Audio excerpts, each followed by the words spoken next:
Hello and welcome back to my YouTube channel. I'm Gloria, aka Laboom Like, and today we're gonna get into this haul from City Sewing Room.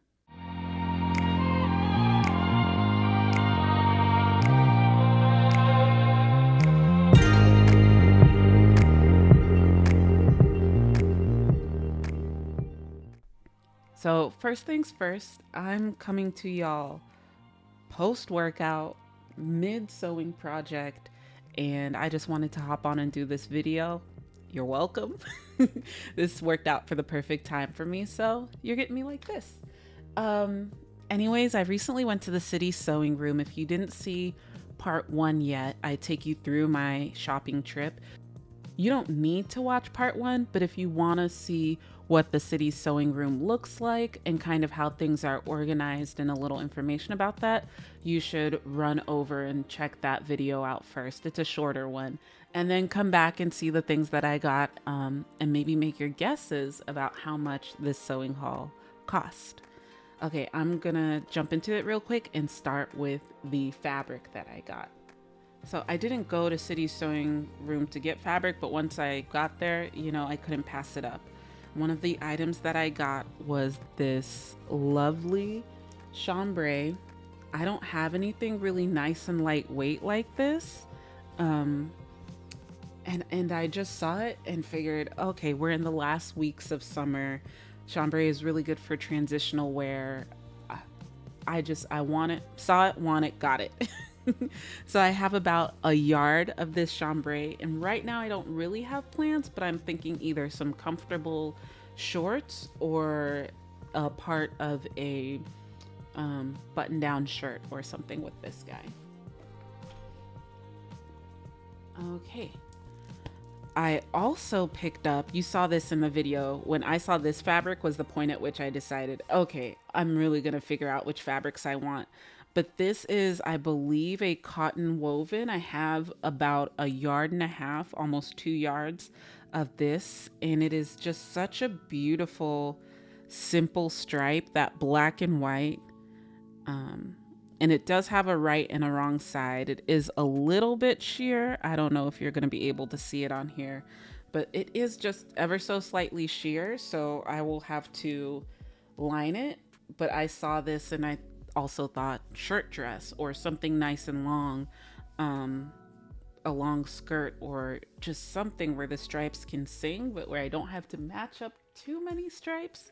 And I wanted to pair it with the next fabric that I got, which is this lovely retro print. I think that this is a cotton linen blend, and I think it has at least some linen in it. I haven't done a burn test or anything yet. It smells more cottony, but I love the colors. I love the retro. I don't usually go for things that look more 80s. But something about this is mixing 70s and 80s to me. And I do love 70s color palettes, 70s style lines, everything about that. And I know it looks a little strange, but I kind of want to put these two together into a garment. I want to I want that juxtaposition, and I think it'll be really, really nice. But I love this. And those are the wovens, and then I got a couple of knits. I got this nice gray, like a modeled a modeled heather gray jersey, and I saw it.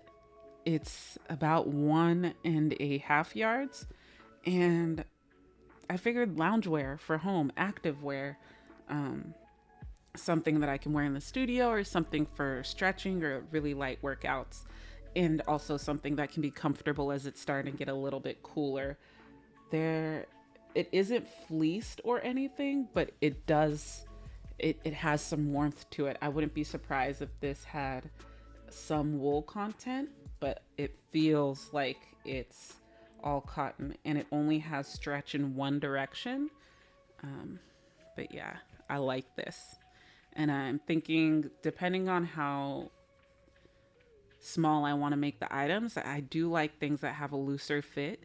I can make a 2-piece set if I make something that really, really is just a tiny cropped cami and some short shorts, but I don't know if that's actually what I want. So we'll see what happens with this, but it'll be like lounge, dance wear, active wear type stuff.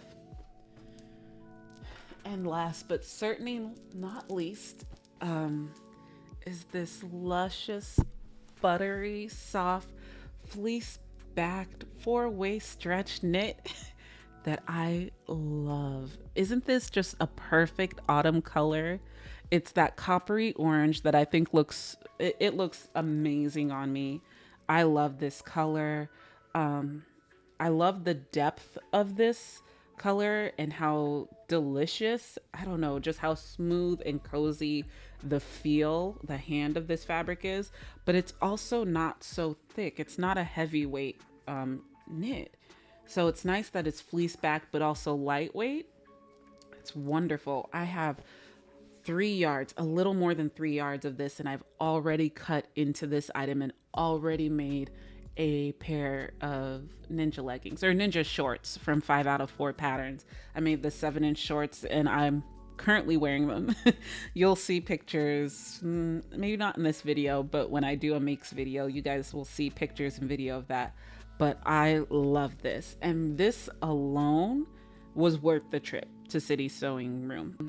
On top of those fabrics, I have 1 cone already in my serger, but I got 2 serger cones in this deep coral color. It's showing up really orange for you guys, but the sunlight is playing with me here. But it's a deep salmony coral. I got 1 giant white serger cone, and I really went there for serger cones and zippers because that's really what I needed. I got a ton of buttons that are somewhere probably already sorted in my sewing studio. I got 2 or 3 of these gorgeous metal teeth zippers. I can never pass up high quality metal teeth zippers. I'll always get 1 or 2 of those just because when you're out in a sewing shop or you're looking for those notions, those tend to be really hard things to find in good quality. I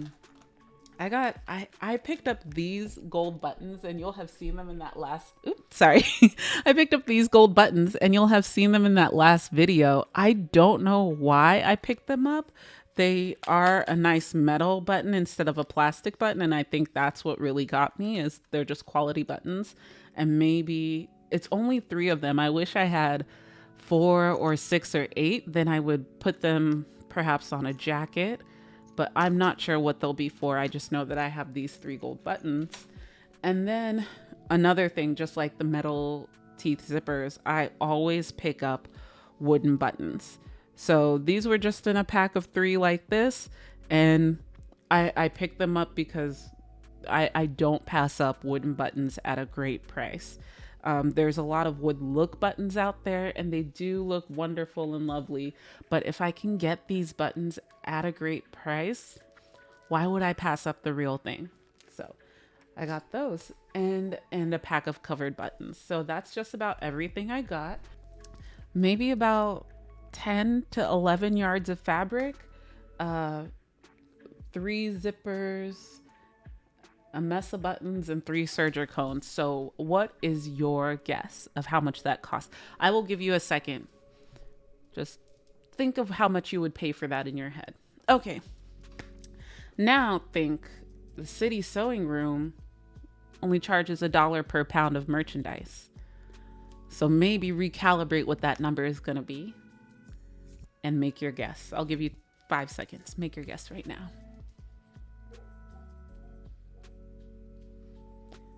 Okay, so all in all, grand total, in the end, I was positive that it was about $15 or so, 15 to 20 pounds. For some reason, I was telling myself, this is a little heavy. This is what it's going to be.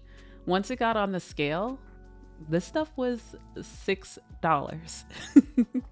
total. $6 total. Well, now you know that $6 could have been this serger cone, depending on where you are and where you're getting your stuff. But $6 total for all of this fabric, my metal zippers, wooden buttons, and my serger cones. I'm in love with City Sewing Room, I think. I really, really like that place. And I think I feel really good going there, especially knowing that they get these fabric donations and they go through their donations. They're organized pretty well. They're organized just about as well as any fabric shop that I really like shopping at, those independent fabric shops.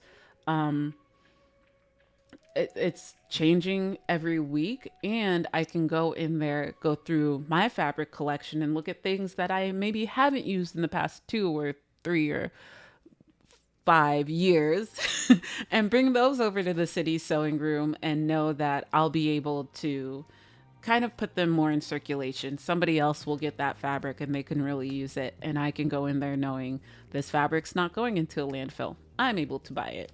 So I really like that for the sustainability aspect. It's like halfway between thrifting fabrics and found fabrics. There's something that's not quite like a regular fabric store, but not quite the same as thrifted fabrics because it's all very intentional. It's a sewing shop that sells everything you need for sewing. I didn't get any patterns there today, but maybe I'll get it there another time. Anyways, what did you think of my haul at City Sewing Room? Have you ever been to City Sewing Room if you're in the St. Louis area? I think I'm going to be taking a look at all of my indie sewing shops that I'm a regular at, and I might come and share some of those trips with y'all. Let me know if you'd be interested in that. I started my sewing journey mostly in Chicago, and I have my top 3 shops that I always visit there.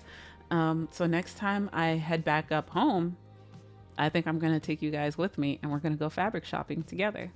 But until then, peace. See y'all next time.